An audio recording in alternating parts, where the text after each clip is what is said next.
За сайн бацхан өнөөдрийн бичлэгээр та бүхэндээ Budweiser Budvar шар айргийн маш сонирхолтой маш олон зууныг дамжсан түүхийн талаар ярьж өгөх бэлдсэн байна. За Budweiser Budvar-ын хувьд бол 1265 оноос ер нь бол эхлэлтэй юм тодорхой хэмжээний түүхтэй шар айраг байгаа. Тэгээд өнөөдрийнхөө түүхийг эхлүүлцгээе. За шар айргийн түүх мэдээж ярьж байгаа юм чинь яаж шар айраг задлахгүйгээр эхлүүлэх үү? За 1265 онд Бохемиа одоогийн Чехийн газар нутгийн болол одоо ертөнцийн зүгээр баруун одоо 60 орчим хувь тий одоогийн Чехийн газар нутгийн штэ. За тэрийг бол одоо Бохемиа гэж нэрлэдэг. Бохемийн хуучин Бохемийн хаант эзэнт гүрэн байсан. За одоогийн газар нутгийн ч гэсэн тэр одоо бүсийг бол Бохемиа гэж нэрлэдэг. За тэгээд 1265 онд Бохемийн 2 дугаар Оттокар гэж хаан болол одоо юу яасан байдаг? Чешка Будёвице гэж одоо хот болол байдаг жижигхэн. За энэ жижигхэн энэ хотод бол 2 дугаар Оттокар хаан бол юу яасан баг? Зөвшөөрлөгсөн. Brewing right буюу одоо шар айраг үйлдвэрлэх зөвшөөрлийг бол өгжсэн байдаг. За энэ зөвшөөрөл нь ямар учиртай юм бэ гэхээр энэ хотын одоо ханан дотор тухайд мэдээж дээр хотууд бол дандаа хантай байдаг гэсэн таад маань мэдж байгаа. Тэгээд ханан дотор л одоо юу яах юм бол амьдарж байгаа болол энэ хотын газар нутагт багтаж амьдарж байгаа болол одоо хууль ёсны зөвшөөрлөөр буюу хааны зөвшөөрлөөр шар айраг одоо гэрээсээ үйлдвэрлэх за бас худалдаалах эрхтэй болж исэн баг. За энэ хотыг бол одоо Чешка Будёвице гэдэг энэ хотыг бол германаар бол Budweis гэж бол нэрлэдэг. За тэгээд энэ Чешка Будёвице хот бол бас нэг сонирхолтой нэгэн цагт бол ариун Ромын эзэнт гүрний хааны шар айргийг үйлдвэрлэдэг хот бол бас байсан бэлээ. Тэр сонирхолтой. За 1351 онд бол 4-р Чарльз хаан бол One Mile Law гэж хуулийг бол гаргасан баг. За тухайн үед бол 4-р Чарльз хаан яг Бохемиг бол захирж байсан байгаа. За тэгээд тэр юунд бол одоо хуулиар болвол 1 миль орчим буюу одоо энэ хотоос яг одоогийн юугаар хөрвүүлэх юм бол 1.6 км орчим байгаа юм л та. Гэтэ яг дүрм хуулийн хувьд 1 милийн хууль гэж байгаа боловч ерөөдөө нэг 7-аас 10 орчим километрийн бүсэд хотоос цааш байгаа шүү дээ тий. Хотоос гадна 7-аас 10 километрийн бүсэд бол одоо өөр гадны ямар ч шар айргийг бол одоо худалдааг хордог ийм хуулийг бол бас гаргаж ирсэн байдгийн бэлээ. Тэгээд яг одоо нутгийн Budweiser брендийг хамгаалах юм. Тухайн үед бренд гэж бид хийж ярихгүй ч гэсэн яг нутгийн шар айргийг хамгаалах юм шийдвэр бол гарч ирсэн бас сонирхолтой байдгийн бэлээ. Budweiser гэдэг нь ер нь бол Budweis-ийн шар айраг гэсэн юм утгыг бол агуулдаг. За 1532 онд бол 1-р Фердинанд хаан бол одоо Budweis хотын шар айргийг бол магтаж байсан. За тэгээд 1547 онд бол яг Budweis хотын нэг юг шар айраг үйлдвэрлэгч хүнийг бол одоо хааны гэр бүлийн хааны одоо үндсэн шар айраг үйлдвэрлэгч болооч гэж хүсэж одоо бүр хот руугаа бүр дуудаж байсан удаа бол байдгийн бэлээ. За тийм ч учраас одоо юг бол Budweiser Budvar-ыг бол одоо хаадын шар айраг гэж одоо нэрлэж эхэлсэн тохиолдол хүртэл одоо байдгийн бэлээ. Бас соншил. За удахгүй одоо Budweiser Budvar гэдэг талаар за бас өөр бас нэг Budweiser байдаг талаар төвөнд бас мэдээж ярьж өгнө. За 1876 оныг сонирхолтой юм эхэлсэн байгаа. За Чехүүд бол одоо энэ түүхэн одоо ёс заншлаараа дагаад энэ Budweiser Budvar-ыг бол одоо үйлдвэрлэх процесс бол явагцаар байсан. За тэр хоорондоор бол одоо Adolphus Busch, Karl Conrad гэж хоёр хүн бол одоо Америкийн нэгдсэн улсад Budweiser гэж брендийг бол одоо үүсгэсэн байна. За тэгээд дараа нь өөрөө хэлэхдээ бол Budweiser шар айргийн Бохемиа гаралтай тий Бохемиас гаралтай алдартай одоо энэ шар айргийн өнгө амт нэр хүндийг одоо копидж хуулж те дөөр ялгаж ингэж ихийг бол зорьсон гэж болов одоо олон жилийн дараа нээлттэйгээр бол ил тодор бол хүлээн зөвшөөрсөн байдаг. За тэгээд Budweis-д одоо үйлдвэрлэсэн пив гэдэг шар айраг гэдэг утгыг агуулсан Budweiser гэдэг ийм одоо герман үгийг бол брендийг бол тогтоосон байдаг. Adolphus Busch-ийн хувьд бол Karl Conrad-тай нийлээд тэгээд энэ хоёр бол одоо энийг брендийг нээхээс өмнө бол бас одоо Бохемиа руу явсан байдаг. За Бохемиа руу яваад аялж үзээд нэлээд одоо Бохемиад байгаа энэ Budweiser шар айрагны хийц, ёс заншил нь, амт нь, процесс нь те юу нь үнцэнтэй, яагаад ийм амтай, яагаад ийм чанартай, яагаад алдартай энэ бүхнийг одоо давхар судлаад болвол одоо Америкийн нэгдсэн улсад Мизури мужийн Сент Луи хотод бол Сент Луис те Францад Сент Луи хотод бол ирж брендийг бол байгуулсан байдаг юм байлээ. За 1870-ад оны сүүлээр бол одоо энэ хоёр Америкт Budweiser байгуулж байхад 1890-ад онд бол Ческа Будёвицын хот болон тэр ойр орчимд бол Герман эзэдтэй шар харигны үйлдвэрүүд нэлээд гараад ихэлсэн бэл хэдийгээр нөгөө нэг олон зуун жилийн өмнө байгуулсан тогтоосон хуулийг зөрчиж байгаа биш ч гэсэн Герман эзэдтэй ийм шар харигны үйлдвэрүүд нэлээд гараад ирсэн. За үүнтэй өрсөлдөх болон эсэргүүцэх зорилгоор Чех иргэд бол одоо Чехийн хувьцаат одоо шар харигны үйлдвэр гэх юм да тий дундын хувьцаат шар харигны үйлдвэр гэх одоо гэж орчуулж болох юм тий Czech Joint Stock Brewery гэдэг ийм байгууллагыг бол одоо үүсгэн байгуулсан байдаг. За тэгээд тэр анх одоо 1895 онд байгуулсан байгууллага нь одоо албан ёсоор бол одоогийн өнөөдрийн Budvar гэж энэ одоо брендинг болол одоо яг өмнөх хөлбөр яг суур компани одоо компани юм байгууллага тий болж болол үүсгэн байгуулагдсан байдаг. За 1890 оны сүүлээр одоо дөнгөж сая хэлсэн тий саяны ингээд хувьцаат компани байгуулсны дараахан болол одоо гэхэд юу яасан бэ? Америкийн нөгөө нэг хөлбөр одоо үүсгэн байгууллагад 20 гаруй жил болж байгаа гэсэн үг шүү дээ тий. Карл Конрад, Адольфус Буш хоёрын хамтран байгуулсан Америк хөлбөр бол одоо маш өндөр амжилттай болж эхэлж байсан. Амжилттай болчихсон байсан ер нь бол за Америкта тэгээд Чех хөлбөрийн буюу одоо оригинал Budweiser бол олон улс руу экспорт хийж эхэлж байсан. Одоо нөгөө нэг компани байгуулсны дараагаар шүү дээ тийм ээ. За тэгээд ер нь бол хоорондоо ямар нэг байдлаар зөрчилдөж мөргөлдөх нь бол цаг хугацааны асуудал болсон байгаа тухайн цаг үед бол. 1907-оос 1945 оны хооронд бол одоо юу ихэлсэн? Энэ хоёрын одоо жинхэнэ нөгөө трейдмарк буюу энэ брендийг нэрийг хэн нь эзэмших юм бэ гэдэг одоо том маргаанууд, хуулийн маргаанууд болол одоо бичиг цаасны жинхэнэ маргаанууд бол идэвхтэй явагдсан байдаг. За 1907-1911 онуудад бол эхний одоо хуулийн хүрээнд их маш том шийдвэрүүд бол гарсан байдаг. За тэгээд Чехийн зүгээс бол Америкийн энэ одоо Budweiser брэнд бол Америкийн нэгдсэн улс болон Америкийн нэгдсэн улсын хамааралтай газар нутгуудад одоо өөрөөр хэлбэл Guam гэдэг шиг те газар нутгуудад Budweiser гэдэг нэрийг эзэмшихийг бол одоо хүлээн зөвшөөрсөн. Гэхдээ зөрүүлээд тэнчнээс төлбөр авах юм шаардлагыг бол тавьсан. За тэгээд дэлхийн нийтэд бусад одоо Америкийн нэгдсэн улсаас гадна дэлхийн нийтэд бол Budweiser гэдэг нэрийг эзэмших эрхээ бол ерөөсөө өгөөгүй баг. За ийм одоо том шийдлүүд бол 1907 болон 11 онуудад анх гарсан. За энэ дэг ингээд 100 гаруй жилийн одоо хоорондын маргаантай ийм нөхцөл байдлын эхний том шийдвэрүүд болж исэн баг. За тэгээд 1930 онд бол одоо яг Чехийн энэ шар харны үйлдвэр маань бол Budvar гэдэг нэрийг бол албан ёсоор одоо бүртгэж болол авсан байдаг. За энэ нь бол Чехээр бол одоо Budweiser. За тэгээд одоо нэг герман үг штэ Budweiser те Budweising пив гэсэн утгатай үг болон pivovar буюу одоо чех хэлэнд бол пивний үйлдвэр англиар brewery гэдэг монголоор пивний үйлдвэр гэсэн үгнүүд Budweiser pivovar гэдэг хоёр үгийг нийлүүлсэн Budvar гэдэг үгийг бол албан ёсны эрх болгож авсан байдаг юм байлээ. За тэгээд 1939 онд нөгөө 1910 онд хийсэн хөрсөн шийдвэрүүдийг нэмж хязгаар гарсан. За тэр бол яг 2 дугаар дайны өмнөхөн бол чехүүд яг Америкийн нэгдсэн улс болон Америкийн нэгдсэн улсын хамааралтай газар нутгуудад Budweiser гэдэг нэрийг өөрсдөө ашиглахгүй гэдэг одоо шийдвэрт хурж одоо зөвшөлтсөл хурж тохиролцоонд хурж гарын үсэг бол зурсан байдаг юм байлээ. За өмнө нь бол одоо нөгөө нэг Америкт байгуулагдсан Budweiser компани яг энэ нэрийг Америкийн нэгдсэн улс болон газар нутгуудад эзэмших эрхийг бол авч тэрийн одоо эрхийг нь өгж гэх юм уу да Budweiser те юу яасан байсан бол санал нийлсэн байсан бол зөвшөлдсөн байсан бол энэ удаад яг өөрсдөө хэрэглэхгүй Америкийн нэгдсэн улс болон хамааралтай газар нутгуудад Budweiser гэдэг нэрийг өөрсдөө хэрэглэхгүй гэдгийг одоо зөвшөөрж гарын үсэг зурсан байдаг.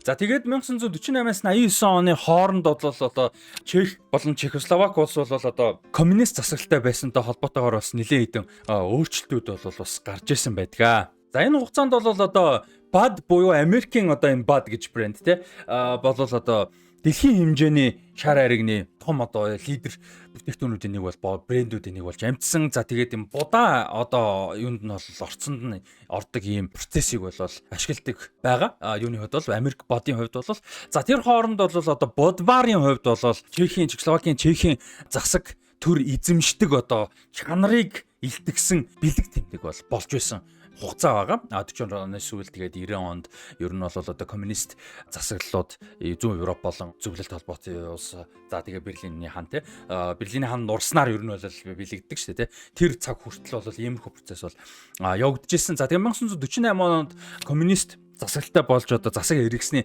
дараагаар бол Budvar-ын бол үйлдвэрийг засагт авсан, төрийн өмчт болгосон. За тэгээд одоо хүртэл сонирхолтой 1948 оноос хойш одоо хүртэл бол төрийн өмчт болол гэж явдаг. 100% Чехийн засгийн газар эзэмшдэг. За тийм ч учраас одоо харах юм бол owned by the Czech Republic гэж байгаа. За энэ бол бас сонирхолтой юм түүх байгаа. За тэгээ Берлиний хаан нурснаас хойш бол нөгөө нэг хуулийн хүрээнд нөгөө брэнд нэрний төлөх өрсөлдөөн бол буцаад эргэж ирсэн. За тэгээ буцаад маш олон талд олон шийдвэрүүд гарсан ийм нөлөөтэй шийдвэрүүд гарсан ба тэрний талаар хэдүүлээ ярилцъя. За хойд Америкт бол одоо юу яасан? Америкууд мэдээж хуулийн шийдвэрүүдэд мэдээж ялсан төр хэлсэн. За тэгээд хойд Америкт бол юу яадаг юм бэ? Одоо бол бидний энэ харж байгаа Budweiser гэж шар ариг болвол Чехвар гэж одоо Чех шар ариг гэсэн нэртэйгээр бол брендтэйгээр борлуулагддаг. За Ирланд, Швед, Финланд, Испани гэсэн улсуудаас бусад улсуудад Европын холбооны бусад улсуудад бол Bud гэж нэртэйгээр бол одоо ийм нэртэйгээр бол брендлэгдэж бол худалдаалагддаг. За Европын холбооны Ирланд, Швед, Испани, Франц, Финланд гэсэн улсуудаас бусад Европын холбооны улсуудад бол Budweiser гэж энэ Чех брэнд бол яг Budweiser гэдэг нэрийг бол хадгалж бол борлуулагдсан юм байна. За тэгээ Их Британи нэг юм сонирхолтой одоо хуулийн тэнцээ болол байдаг. За энэ дээр яасан бэ гэхээр Их Британий засгийн газраас ямар шийдвэр гаргасан гэхээр дэлхийд зөвхөн Их Британд Чехийн Budweiser, Америкийн Budweiser хоёулаа нэг дэлгүүрт нэг тавиур дээр хоёулаа Budweiser гэдэг нэртэйгээ борлуулагддаг. Ийм болол байгаа. Хуулинд нь Budweiser гэж зарагддаг. Энэ бол одоо маш сонирхолтой. Яг хуулийн хүрээнд бол зөвхөн Их Британд бол байдгийн байлээ. За 2004 онд бол Европын холбоо бол Budvar гэж шар аригт бол PGI Protected Geographical Indication буюу хамгаалагдсан газар зүйн заалтыг бол өгсөн байдаг. За энэ нь бол хууль ёсоор Budweiser шар ариг гэдэг одоо Budweiser гэдэг шар ариг зөвхөн Чешскэ Будёвицэгээс үүсэж гарах боломжтой гэсэн юм нөхцөлийг бол үүсгэж өгсөн байдаг Европын холбоонд. За тэгээ Anheuser-Busch компанийн хувьд бол дараа нь AB InBev гэж компани болсон. Anheuser-Busch-ийн хувьд бол нөгөө 1876 онд Карл Конрад хин хоёрын байгуулсан одоо компани шүү дээ, тийм ээ. Адольфус Буш хоёрын байгуулсан. Энэ компани бол маш олон удаа Budvar-ыг худалдаж авах оролдлогоодыг бол хийсэн байдсан байлээ. За тэгээд тэр болгонд нь Чехийн засгийн газар бол эсэргүүцсэн ч байх одоо үгүй гэж хэлсэн бол байдаг. Тэгээ энэ бол одоо Чехийн үндэсний бахархал үндэсний нэр төр брэнд гэж үздэг учраас Чехийн засгийн газар удаа дараалан бол одоо үгүй гэж хэлсэн байдаг юм байлээ. За тэгээ найрланд нь бол одоо бүтэн боргоцоо хэлбэрийн юм SaaS гэдэг нэртэй, SaaS гэдэг тусдаа нэртэй юм хошууг бол ашигладаг юм байлээ. Тэгээ шахмал юм уу эсвэл ямар нэг ханд бол ерөөсөө орцондоо бол ашигладаггүй. За тэгээд яг Моравийн соёолжуулсан арвай болол ашигладаг. Яг тэр нутгийн үндсэн ёс заншлыг дагсан, туршлагыг дагсан юм процессыг бол ашигласан, соёолжуулсан арваг ашигладаг. 100% арвагаар бол хийдэг гэсэн үг. Орцонд нь ямар нэг будаа бол ерөөсө ордоггүй юм байна. За тэгээ артизан ус бол ашигладаг гэж. За артизан ус гэдэг нь бол яг энэ Чешскэ Будёвице гэдэг хотын газар нутгийн одоо гүнд байдаг 300 одоо хөрснөөс 300 орчим метрийн гүнд байдаг. Одоо мөсдлөгийн хамгийн сүүлд болсон мөсдлөгийн үед одоо тогтсон гүний нуураас болол усын авдаг юм байна. За энэ процессыг энэ усыг бол артизан ус гэж нэрлэдэг. За тэгээд яг энэ үйлдвэрийн доор оршдог 300 метрийн гүний нууранд байдаг хамгийн сүүлийн үе сүүлд болсон мөслөгийн үед тогтсон энэ усыг бол ашигладаг юм байна. Тэгээд энэ ус нь бол одоо хэдэн 10,000 жилийн өмнө байсан амтаараа агуулгаараа яг хэвээрээ байдаг. Тэгээд энэ дриллинг процесс болон одоо ус татах процесс нь бол анханасаа тэр нуурандаа бол ямар нэг химийн ч юм уу те бохирдолт ч юм уу нөлөө үзүүлэхгүй одоо юм инженерчлэлийн шийдэлтэйгээр бол хийсэн байдгийн бэлээ. Тэгээд ер нь бол хамгийн сүүлийн бидний мэдж байгаагаар бол 11,000-аас 12,000 жилийн өмнө бол босон гэж үздэг. Тэгэхээр энэ ус бол одоо тэр үед тогтсон далайнгүний нуурны ус гэж хэлж болох юм бэлээ. За тэгээд дэлхийн нийтээр олон одоо тоогоор үйлдвэрлэдэг лагер шар аригуд бол одоо үйлдвэрлэлийн хурд те одоо ихээр олноор хурдан гаргахыг зорддог бол одоо Budvar-ын хувьд бол илүү амт чанар дээр фокусж үйлдвэрлэдэг нь бол гол анхаарал хандуулдаг зүйлүүдийн нэг байт юм билээ. Гол хүмүүст хүрдэг олон нийтээр олон улсад хүрдэг мөртлөө амт чанараа одоо фокуслох нь бас их сонирхолтой. За тэгээ түрүүн хэлжсэн 300 м-ийн гүнтэй артизан худгаас бол одоо усаа татдаг тэр хотгийнхаа дээр нь байршдаг үйлдвэр нь тэгээд маш цэвэрхүү ус учраас ямар нэгний химийн боловсруулалт шаарддаг юм л шаараар үйлдвэрлэхаа процесс дунд тэгээд амт нь хэдэн мянган жилийн өмнөхтэй адилхан ивээр усааг ашиглаж байгаа гэсэн. За тэгээд зөвхөн одоо Жатец гэдэг бүс нутгаас авсан энэ SaaS гэдэг брэнд одоо нэршилтэй хошууг бол одоо бүтэн боргоцоо хэлбэрээр нь ашигладаг. Тэгээд ямар нэг шахал хаан дээр л дүү гэдэг түрүүнд дурдсан. Тэгээд SaaS хошуу нь бол өөрөө энэ Nobel гэдэг ангиллын хошуунд тооцогддог. Тэгээд хурц биш айгүй тийм зөөлөн халуун ногооны болон өвслөг үнэрийг бол одоо өгдөг юм байна. За энийг бол одоо юу гэдгийг бид нар ч одоо нэг вино амталдаг ч юм уу иймэрхүү зүйлүүдийг зарим нь мэддэг, зарим мэдгүй, ихэнх нь мэдгүй шүү дээ. Тэгээд энэ ч бол одоо юм зөөлөн үнэр за тэгээд энэ халуун ногооны болон өвслөг үнэрийг өгдөгөө гэдэг юм тодорхойлдог. Тэгэнгүүт тэрийг ингээд уншсны дараагаар ингээд үнэрлэхээр бас тэр бол тодорхой хэмжээнд мэдэгдэж байгаа. За энийг бол мэдээж юу гэдэг яг орц нарийн найрлага зүйлүүдийг бол бид нар одоо ялангуяа нарийн процессыг те шууд харангуйтаа бид нар мэдгүй ч гэсэн мэдээд авсны дараагаар үнэрлээд амтлаад ялгааг нь мэддэг болох бол бас юм сонирхолтой процесс. Түүнээс автоматар мэднэ гэсэн үг мэдээж биш тийм ээ. За тэгээд Америк хувилбар бол одоо үйлдвэрлэлийн 30% нь будааны орцоор бол хийж зардал хэмндэг бас амт нэмж бол оруулдаг юм бэлээ. Харин будварын хувьд бол одоо будаа эрдэнэ шиш бол ямар ч процесстэй бол аль ч шатандаа бол ашигладаггүй. За тэгээд 100% моравын соёолж усан арваагаар бол хийгддэг. За ингэснээр будвар ушаар ариг бол одоо баялаг талхлаг амттай юм одоо шинжийг нь бол энэ процесс нь бол өгдөг юм байна.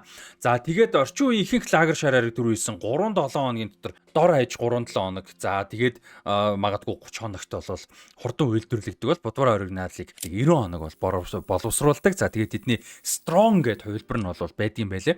Тэр strong гэж одоо 7.5% спиртийн агуулмжтай хувилбарыг бүр 200 хоногийн турш одоо гүйцэд боловсруулж одоо амталж бэлддэг юм хувилбар байдаг. За бүр 21% одоо спиртийн агуулмжтай хувилбар бас байдаг юм байлээ. За тэр нь бол одоо cryo гэдэг нэртэй. За тэгээ тэр нь бол бүр ингээд шар айргийн гүн хөлдөөж одоо нэг алкохолыг нь одоо илүү концентрац өндөртэй болгох юм процессыг бол ашигладаг. Тэгээд энэ cryo гэж хувилбар бол юу яадаг юм бэлээ 21% спиртийн агуулмжтай хувилбар байдаг юм бэлээ. За тэгээд коммунист засаглал нь урсны дараагаар бол юу яасан одоо хувьчлагдаагүй Чехийн одоо маш цөөхөн том одоо байгууллагуудын нэгээр бол будвар үлдсэн. За ялангуяа шар аригны үйлдвэр дундаа бол хамгийн том нэг нь байгаа. Ялтчгүй хувьцлагдаагүй. За тэгээ Pilsner Urquell гэж одоо алдартай мэдээж бас шар аригны брэндүүдийг тав хүмүүс мэдж байгаа. За тэр бол Sab Miller за тэгээд Asahi гэсэн брэндүүдэд бол одоо Sab Miller зарагдаа дараа нь тэрийг нь Asahi авсан ийм процесс бол явагдсан байт юм байлээ. 1999-с 2017 оны хооронд Sab Miller группийн одоо нэг хэсэг бол байсан Pilsner. За тэгээд дараа нь бол одоо нэлээд том группүүдийн одоо авсан нийлсэн ийм одоо merger процессууд дунд болол Pilsner Urquell бол одоо Япон гаралтай Asahi Brewery компанид бол одоо борлуулагдсан. Та тэгээ өөрөөр хэлбэл яг өнөөдөр бол Pilsner Urquell шар аригын эзэн компани бол Asahi Breweries байдаг юм байлээ. За тэгээд будварыг албан ёсоор Чехийн засгийн газар тэр дундаа Чехийн хөдөө аж ахуйн яам болол эзэмшиж менежментийг хийдэг юм сонирхолтой нөхцөл бол байдаг юм байлээ. За тийм ч учраас одоо будвар шар аригын худалдан авалт бүрийн ашиг нь Чех улсын иргэдэд бол тодорхой хэмжээгээр буцдаг. Тэгээ энэ нь бол хувийн корпорацууд шар айрыг боловсралтыг болол одоо хугацааг нь таньж үр ашгийг нь одоо ялангуяа ашгийг нь хөөх ашгийг хувийг нэмэх одоо энэ хандлагын нөлөөнөөс хамгаалах зорилготой гэж бол үздэг юм байлээ. За тэгээ 2025 он бол одоо будвар шар айргийн хувьд бол рекорд тогтоосон жил байсан. 2025 онд 1946 хектолитр буюу за би нэг амьдралдаа хот хектолитр гэдэг үгийг сонсон. Буюу 194 сая 600 мянган литр шар айрыг үйлдвэрлэж төрийн өмчит удаан үйлдвэрлэлтэй шар айрыг хідэж одоо дэлхийн томоохон үйлдвэрлэгчтэй энэ зэрэгцэн өрсөлдөж чадна гэдгийг харуулсан байна. За тэгээ энэ 194 сая 6 литр шар айрыг гэдгийг одоо контекст нь гэж харьцуулах юм бол 388 сая одоо 1.5 литрийн бака шар ариг гэсэн үг. Одоо энэ ч гэсэн 1.5 литр шүү дээ, тийм ээ. Тэгээ 388 шил шар ариг гэж хэлж болох нь байна. За эсвэл 78 ширхэг олимпийн стандарт усан сантай тэнцвүүц хэмжээ юм байна. За тэгээд юуны хувьд бол Будварын хувьд бол Чехийн номер 2 одоо юу байдаг? Экспортероор бол тооцогддог. Хамгийн олон улсад гаргадгаараа за хамгийн олон тоогоороо бас за номер 1 нь бол Pilsner Urquell бол байдаг юм байна. За сүүлийн үед бол Будвар бас энэ том нөлөө байгаа одоо давуу талаа ашиглаж бол Чехийн жижиг шар аригны үйлдвэрүүдтэй хамтарч ажиллаж бол ихэлсэн. За тэгээд тэр одоо жижиг үйлдвэрүүдэд бол туршлага хуваалцах те процесс дээр зааварчилгаа өгөх гэдэг ч юм уу одоо юу гэдэг олон улсад гарахад туслах гэдэг ч юм уу ийм давуу талуудыг бол гаргаж ихэлсэн юм бэлээ. За тэгээд чехүүдийн хувьд бол энэ шар аригны хөөсийг бол айгу маш чухалчилж нугацтай бол авч үздэг юм байна чехүүд бол. За тэгээд Будвар нь бол энэ Хладинка гэдэг нэртэй энэ цутгалтаараа алдартай юм байна. За тэгээд энэ нь бол өтгөн кремлэг хөөс үүсгэж энэ шар аргийг эсэлтээс бол одоо хамгаалж сүүлчийн балга хүртэл бол одоо юм сэрүүн цэвэр хамтыг нь хадгалах зорилготой процесс бол байдаг юм байна. За тэгээд энэ Хладинка гэдэг цутгалт бол бас өөр брэндүүдэд бол ховор байдаг. За Чехийн шар аригны гол онцлог юм зүйлүүдийн нэг онцлогуудын нэг бол байдаг юм байна. За тэгээд Чехт хамгийн алдартай нэг сонирхолтой одоо шар аригны уудаг хэв маяг үйлчилдэг хэв маяг бол одоо танк пив гэж. Танкове пиво гэж чехэр бол хэлдэг. За энэ нь юу юм бэ гэхээр ариутгал хийгдээгүй шар аригны үйлдвэрээс шууд ирсэн шинэхэн шар аргийг бол одоо уламжлалт кек ч юм уу одоо савлгаанд биш паб дотор байрладаг юм битүү даралттай танкнд хадгалж тэндээс нь шууд одоо айгалж үйлчилдэг хэлбэрийг бол хэлж байгаа. За тэгээ ийм шар аргийг бол үйлдвэрээс нь шууд нийлүүлдэг учраас илүү цэвэр одоо яг амт нь бол одоо байж болох хамгийн жинхнэрээ тэгээ хий багтай мэдрэмжтэй одоо юм мэдрэмжийг бол өгдөг уухад тэгээд ихэвчлэн зис танкнуудаас шууд айгалж өгдөг юм алдартай байлаа. Тэгээ энэ бол одоо Чехтэй хамгийн алдартай хамгийн хуучин олон зуун жил болж байгаа юм супер пабуудад нь бол байдгийн бэнлээ. Тэгээ энэ бол бас одоо Чех шар аригны тэр дундаа Будвар шар аригны бол хамгийн том онцлогуудын нэг юм бэлээ. За тэгээд одоо Монголд бол Будвар шар ариг бол за миний мэдхээр бол энэ хоёр төрөл те. Ийм хоёр төрөл бол одоо борлуулагдаж байгаа. Тэгээд өнөөдрийн энэ бичлэг дээр бас одоо сонирхолтой түүхийг өсөй хүргэсэн гэж болол найдаж байна. Тэгээд хамгийн сүүлд нь одоо харьцуулаад мэдээллийг хүргэж Америк Budweiser нь бол AB InBev гэдэг компани эзэмшдэг олон улсын одоо суурьтай компани байдаг бол одоо Budweiser Budvar-ыг бол Чехийн засгийн газар эзэмшдэг ийм одоо хөдөө аж ахуйн яам нь тэр дундаа эзэмшдэг байгаа. За тэгээд 21-с 30 хоногийн хугацаанд одоо боловсруулж Америк хөлбөрийг гаргадаг бол энэ Чех хөлбөрийг бол 90-с 200 хоногт боловсруулж гаргадаг одоо брендингээс хамаарат төрлөөсөө хамаарат. За нөгөөх нь бол мэдээж ус ашиглан тэгээд будаа олон хоп ашигладаг бол Будварын хувьд бол одоо артизан ус ашигладаг саз гэдэг одоо хопыг ашигладаг. Дээрээс нь одоо Моравийн барлиг бол ашигладаг нь ийм онцлогтой болол байж байгаа. За ингээ 1265 оноос эхлэлтэй Ческа Будёвице хотод гаралтай Чехийн засгийн газар эзэмшдэг одоо ийм олон зуун жилийн түүхтэй сонирхолтой шар аригны түүхийн талаар одоо ярихад хамт байсан тавганд баярлалаа. Сонирхолтой байсан бол санал сэтгэлээ хуваалцаарай. Тэгээд хамт байсанд баярлалаа.